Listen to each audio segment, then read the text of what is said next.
जय महालक्ष्मी मागो कमला धन्य तुहि धन्य मालो तोहरी लीला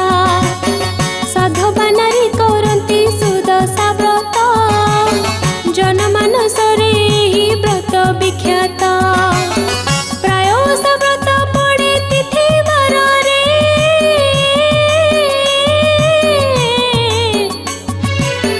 ए ओषा पड़े टिके भिन्न भावरे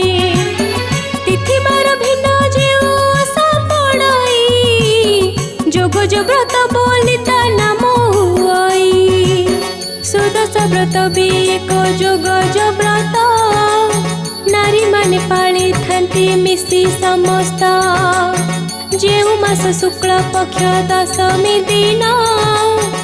गुरुवार पड़ी गले व्रत जन मार्गशीर मास गुरुवार